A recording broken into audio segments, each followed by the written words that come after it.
when I first got in the league, there's a lot of tough guys, at least from my perspective, because once again, I considered myself the lowest on the totem pole, and I had to learn. So I looked at every experience as a learning experience. Physically, it was a much more physical game than what it is today. You couldn't walk across the lane without getting checked, or the screens, illegal screens, holding. You always had to pay a price. Be it if you were aggressive and you were a gun-ho guy and you go in with the understanding that I'm gonna get hit, I'm gonna pay the price, but that's part of the game. I'm not gonna be afraid to go inside. Those are types of things that these kids don't even have a clue of how we had to grow up or how we had to play. The people that influenced my basketball skills when I was growing up as I was watching NBA, Walter Davis, Dr. J, David Thompson. Dr. J's style it was something that I absolutely loved because of the way he can handle the basketball with his one hand. He can move the ball. I had big hands.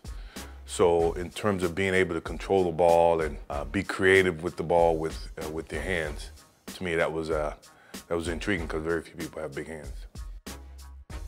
Are there rules to talking trash? I only talk trash to people that I knew, my friends, Patrick Ewing, Bird, Magic, those type of guys. But I never talk trash to people that I didn't know or people I'm just meeting. And if they did, my game always did my talking. I never say anything. So this can be something you probably could print. I'm playing in my camp against O.J. Mayo. He was a top high school kid coming out, and I never met him first time. In front of my camp, he starts this thing about, you can't guard me, you can't do this. I got my campers here, so obviously I can't really go where I want to go because of all my camp. So I stop the camp, send the kids to bed. We go back to playing. And he starts his whole thing, that you can't guard me, you can't do this. And then finally I said, look, dude, you may be the best high school player, but I'm the best player in the world. So from this point on, it's a lesson. And from that point on, it was a lesson. He never won a game. I posted him up. I did everything. If I can ever show you that film, if you can ever ask him that, ask him about the thing that happened at my camp. I don't consider that trash. I consider that fact. You call it trash. You got to be very competitive. I think a lot of my defense is because of my competitive nature, is that I don't want you to outscore me, or I don't want you to score a certain number of points on me. Gary Payton and I had an interesting competitive, he's supposed to be the glove.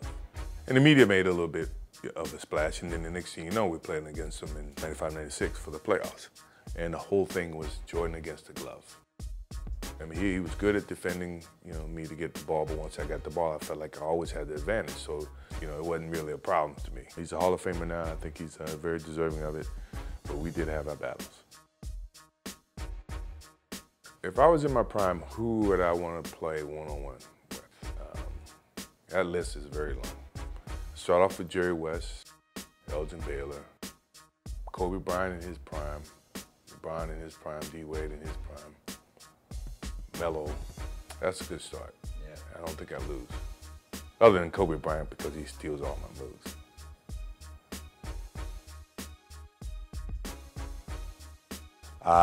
No. I'm not a Twitterer, I'm not a twerker, I'm not a Facebooker. I am a nothing. I'm old school. What is twerking, by the way?